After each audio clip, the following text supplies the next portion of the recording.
কেমন আছো সবাই?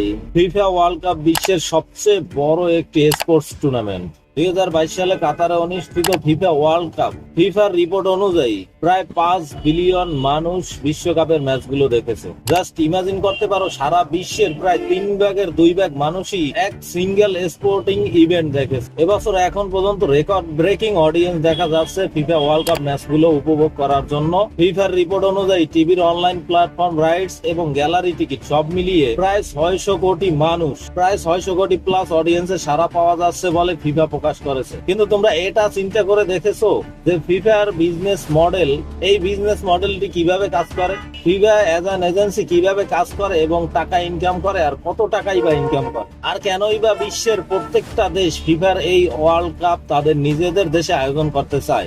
আসুন পুরোটা বিস্তারিতভাবে জানি আজকের এই ভিডিওতে।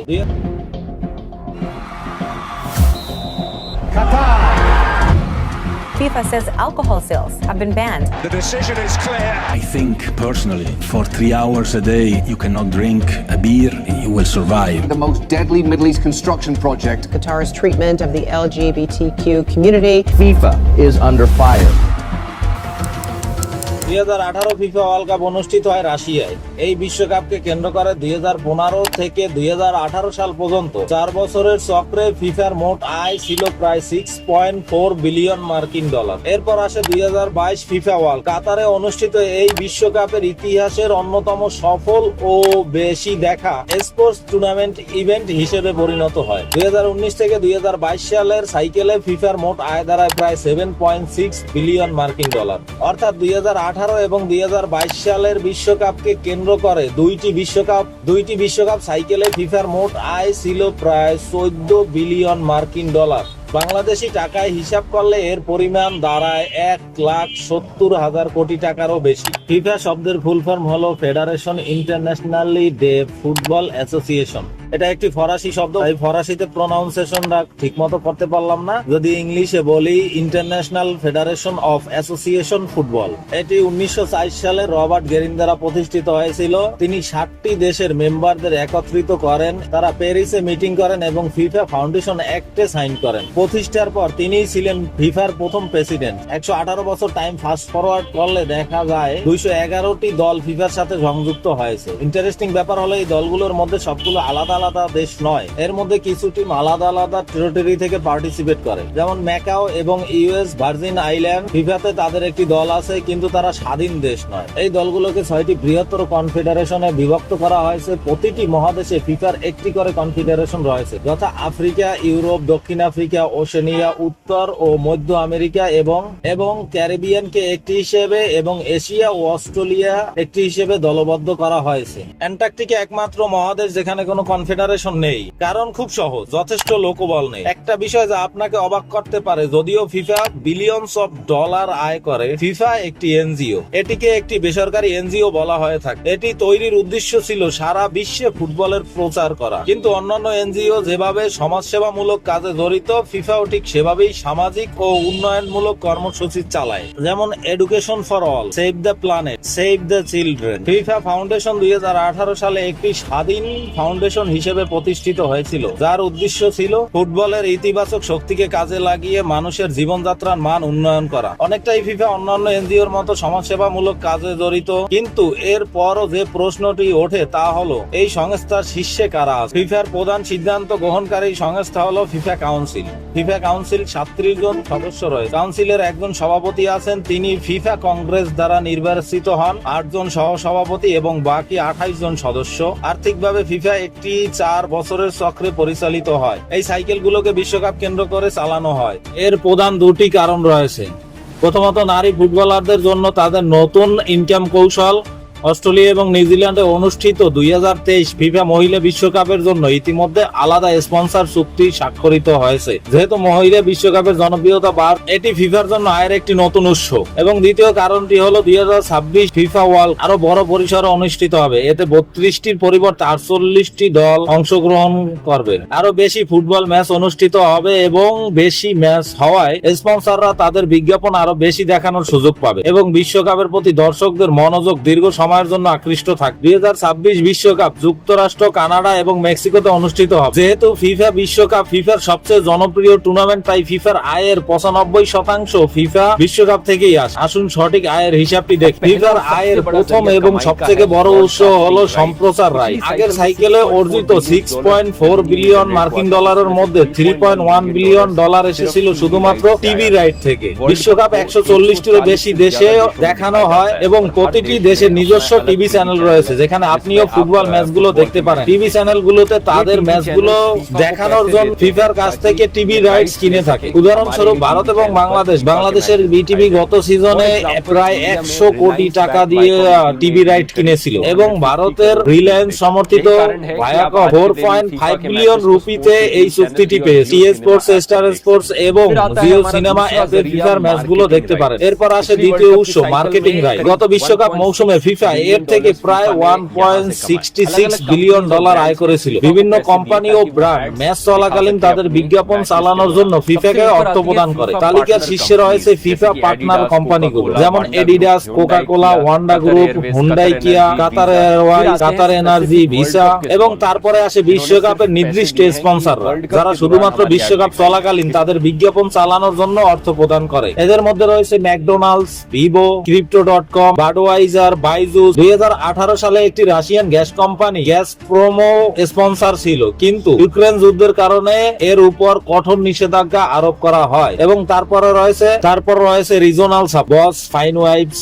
ইয়াদিয়া, ফিফার অফিসিয়াল টাইম কিপার, হাবলো। কোম্পানিগুলো তাদের বিজ্ঞাপন চালানোর জন্য ফিফাকে অর্থ প্রদান করে এবং এটি মোট আয়ের প্রায় 26%। টিভি রাইটস ও মার্কেটিং রাইটস, এই দুটি উৎস যোগ করলে ফিফার আয়ের প্রায় 75% আসে এই দুইটি জায়গা থেকে। এরপর তৃতীয় আয়ের উৎস অর্থাৎ টিকিট বিক্রির রাইটের কথায় আসি।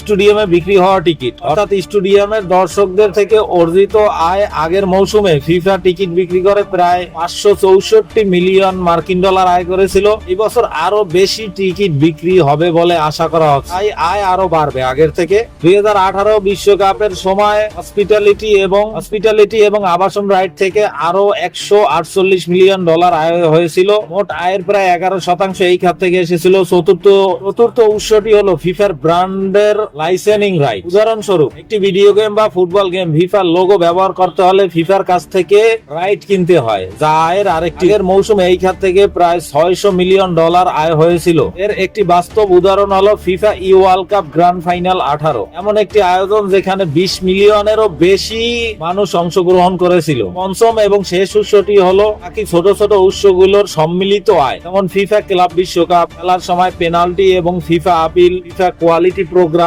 রিয়েল এস্টেট ভাড়া দেওয়া, FIFA World Cup football museum, চলচ্চিত্র এবং ভিডিও রাইট বিক্রি। মোট 322 মিলিয়ন ডলার আয় হয় এই খাত থেকে। এই আয়ের উৎসগুলোর মধ্যে সবচেয়ে বড় উৎস হলো বার্ষিক ফিফা ওয়ার্ল্ড কাপ, থেকে আয় হয় 123 মিলিয়ন ডলার। এই নকআউট টুর্নামেন্টে 60টি দল অংশগ্রহণ করে। মহাদেশীয় চ্যাম্পিয়ন লিগের 6টি বিজয়ী দল একে অপরের সাথে প্রতিদ্বন্দ্বিতা করে এবং আয়োজক দেশ হলো 7ম দল। গত বছর চেলসি এই টুর্নামেন্ট জিতেছিল। চেলসি ক্লাব বিশ্বকাপ চ্যাম্পিয়ন। চলুন এবার একটু ব্যয়ের হিসাব আলোচনা করা যাক। ফিফা কিসের উপর খরচ করে? এটা আপনাদের কাছে খুব সারপ্রাইজিং মনে হতে পারে, কিন্তু আসলে ফিফাকে তেমন কোনো টাকাই খরচ করতে হয় না। তাদের খরচ বলতে গেলে নেই বললেই চলে। ম্যাচ আয়োজনের খরচ আয়োজক দেশ বহন করে। বিশ্বকাপ আয়োজক দেশের সরকারি ম্যাচগুলোর আয়োজন খরচ বহন করে। করের ক্ষেত্রে ফিফাকে কোনো কর দিতে হয় না। ফিফাকে শুধুমাত্র পুরস্কারের অর্থের খরচটাই দিতে হয়। ফিফা বিশ্বকাপ বিজয়ী দলকে পুরস্কৃত করা হয়। ফিফার বহন করা খরচের